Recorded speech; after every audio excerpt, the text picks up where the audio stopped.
Okay, let's dive right into this explainer. Today, we're unpacking Cadence Design Systems' second quarter 2026 financial report. Now, I know, a corporate earnings report can sound, well, a little dry at first glance. But trust me on this one. Cadence is running what I can really only describe as a pure momentum machine right now. The numbers we're going to look at today, they are absolutely fascinating. It's basically a masterclass in how a dominant software company just systematically compounds its success. So we're going to break down the exact data points that have the entire financial world paying very, very close attention. To show you exactly what I mean, just look at this single massive number. $8.1 billion. And get this, that's not even their revenue for the quarter. That is their backlog.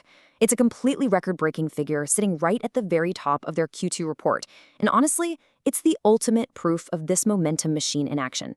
Think about it. Before a single new deal is even signed today or tomorrow, they already have roughly $8.1 billion sitting in the pipeline just waiting to be recognized as revenue over time. It's a staggering foundation. It's kind of like a financial crystal ball for them. And before we look at their roadmap, we absolutely need to understand how they built it.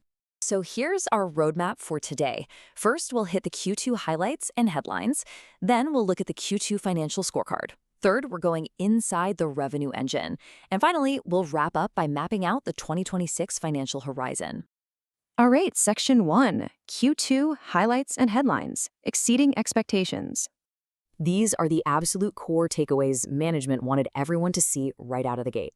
And wow, across the board, Cadence exceeded their own guidance for Q2 revenue, operating margin, and earnings per share. Literally a clean sweep. Plus, there's that massive $8.1 billion record backlog we just talked about prominently highlighted here. But so the crucial point is this. They aren't just taking a victory lap for a good quarter. They are actually raising their total 2026 revenue growth outlook to roughly 19%. That's a massive, tangible signal of confidence from the executive team about how the rest of the year is going to play out. And this brilliantly illustrates that compounding momentum we were just talking about. When you chart that backlog out over the last few years, the slope of that line is just undeniable.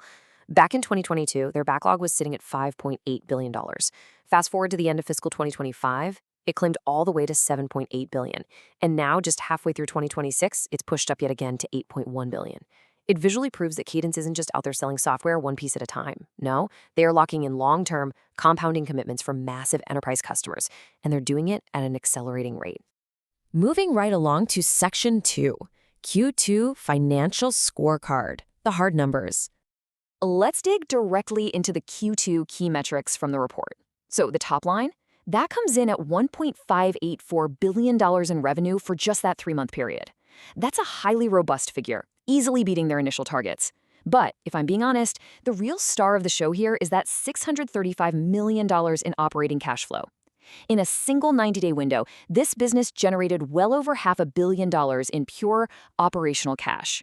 That right there is the true lifeblood of a healthy, self-sustaining business. It gives them the ultimate flexibility to either aggressively reinvest in research and development or just return capital right back to their shareholders. Now, I do want to quickly point out their earnings per share, or EPS. When you're reading through the report, you might notice a pretty significant gap between the generally accepted accounting principles, that's the GAAP EPS, which sits at $1.33, and the non-GAAP EPS of $2.11. The company consistently highlights this non-GAAP figure, and the reason for that is it adjusts for non-cash items, mostly things like stock-based compensation and the accounting costs of past acquisitions. Management really believes, and investors generally agree with them on this, that this non-GAAP metric gives us a much clearer apples-to-apples picture of their underlying core operational profitability.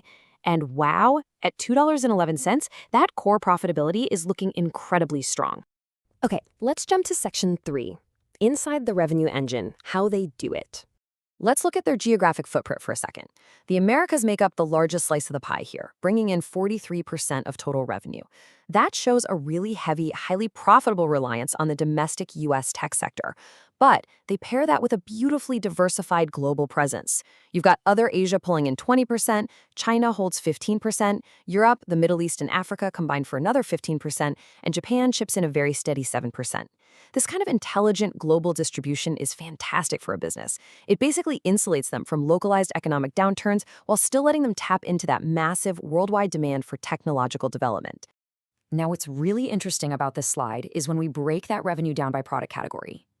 Despite aggressively expanding into a bunch of new technical arenas over the years, their core electronic design automation, or EDA, software is still the absolute dominant engine of the entire suite.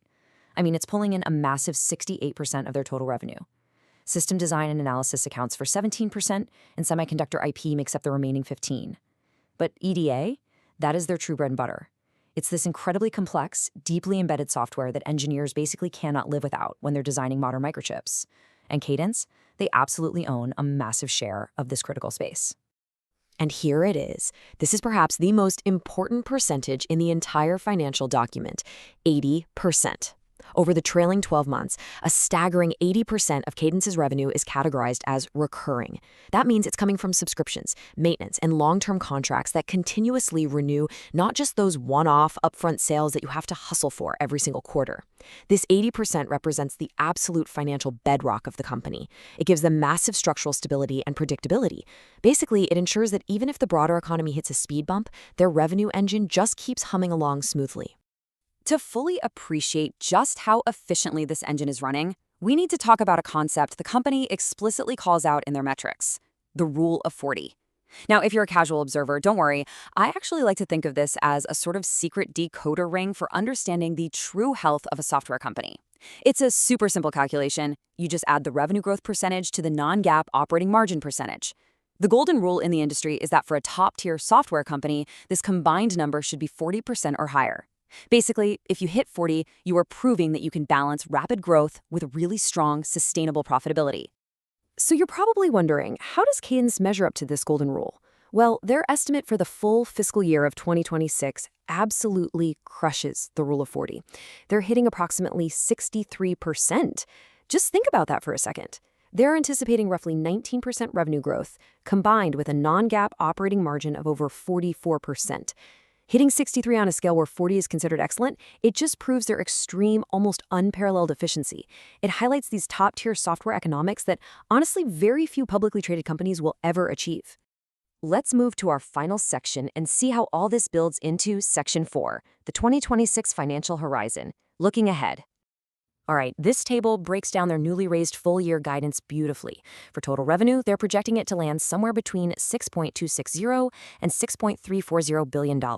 They also expect to maintain that stellar, ultra-efficient non-GAAP operating margin right between 43.75% and 44.75%. As for non-GAAP earnings per share, that's targeted at a very precise $8.05 to $8.15 range.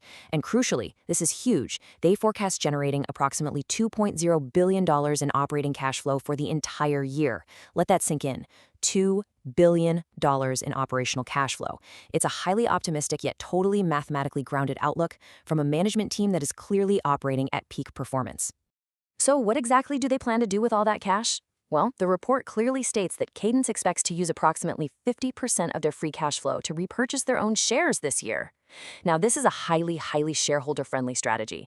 By taking half of that massive free cash flow and dedicating it directly to stock buybacks, they are systematically reducing the total number of shares available out there on the open market. And what does that do?